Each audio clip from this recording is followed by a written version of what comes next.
आपले सरकार सेवा केंद्रामध्ये काम करणाऱ्या कर्मचाऱ्यांचं जे आहे ते नागपूरच्या यशवंत स्टेडियमवर आंदोलन सुरू आहे। त्या ठिकाणी जर आपण बघितलं तर अन्नत्याग आंदोलन या ठिकाणी सुरू करण्यात आलेलं आहे। आपले सरकार सेवा केंद्र संगणक तज्ञ ब्लॉक व्यवस्थापकांच्या बीएम कर्मचारी संघटनेच्या वतीनं हे आंदोलन केलं जात आहे। यापूर्वी देखील या कर्मचाऱ्यांनी जे आहे ते आंदोलन केलेलं आहे।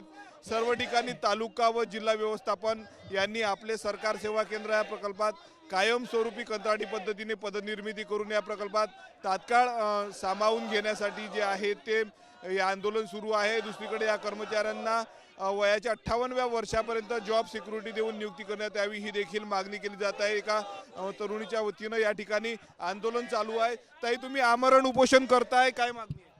सर, आम्ही मागील 15 वर्षापासून तालुका जिल्हा व्यवस्थापक आपले सरकार सेवा केंद्र या प्रकल्पामध्ये महत्त्वाची भूमिका बजावत आहोत आणि आम्हाला प्रत्येक वर्षी कंपनी बदलल्यानंतरून आम्हाला काढण्यात येतं आणि प्रत्येक वर्षी आम्हाला संघर्ष करावा लागतो। तरी शासनाकडे आमची एकच मागणी असेल की जे काही आम्हाला कायमस्वरूपी कंत्राटी पद्धतीने पदनिर्मिती करून वयाच्या 58 वर्षापर्यंत जॉब सिक्युरिटी देण्यात यावी।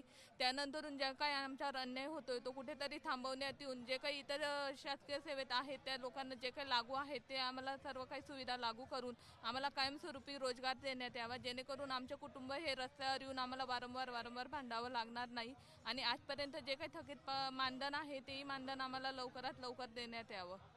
थकीत मानधनाची मागणी आहे, काय सांगणार? किती दिवस आंदोलन चालणार? हे आंदोलन कालपासून सुरू झालेलं आहे। अधिवेशन संपेपर्यंत 14 तारखेपर्यंत आंदोलन आमचं चालूच राहील। आज आंदोलनाचा दुसरा दिवस आहे। आम्ही खूप ठिकाणी पाठपुरावा केलेला आहे। आमच्या संघटनेच्या माध्यमातून आम्ही जास्त काही बोलणार नाही, पण 15 वर्ष ज्या आमच्या तालुका व्यवस्थापक जिल्हा व्यवस्थापक या लोकांनी शासनाच्या दरबारी खर्च केलेले आहेत, आता प्रत्येकाचे एज 35-40 क्रॉस झालेले, कुठेही जाऊन नोकरी मिळणार नाही। येणाऱ्या कंपन्या प्रत्येक 5 वर्षाला नवीन येणार, वर्षाला नवीन कंपनी येणार आणि परत नियुक्तीच्या बाबत आमच्यावरती कुऱ्हाड येणार।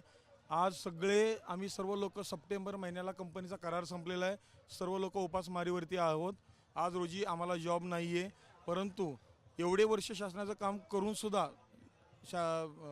एवढ्या लोकांना आम्ही एवढं मेहनती करून आणि ग्रामविकास विभागाला एवढ्या उंचीवरती नेऊन सुद्धा जर आमच्यावरती ही आज अशी वेळ येत असेल तर हे प्रशासनाचं दुर्भाग्य आहे।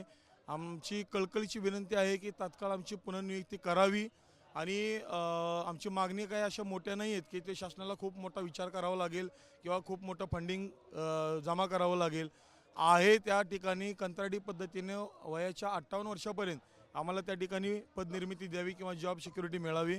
विषय दुसरा की जे आतापर्यंत थकीत मानधन आहे ते थकीत मानधन तात्काळ आम्हाला मिळावं, एवढीच आमची माफक मागणी आहे। नक्कीच पुनर्नियुक्तीची मागणी संपूर्ण या कर्मचाऱ्यांची आहे। प्रत्येक गावच्या ग्रामपंचायतमध्ये ज्या पद्धतीने हे कर्मचारी काम करतात त्या कामामध्ये या संपूर्ण कर्मचाऱ्यांचं मोलाचं योगदान आहे, परंतु याच कर्मचाऱ्यांना जे आहे ते सरकारने वाऱ्यावर सोडलं असल्याचा आरोप या संपूर्ण कर्मचाऱ्यांनी केलेला आहे। त्यासाठी आता या ठिकाणी आंदोलन सुरू आहे। कॅमेरामॅन साई कायावारसह मी स्वप्नील उमाप, TV9 मराठी, नागपूर।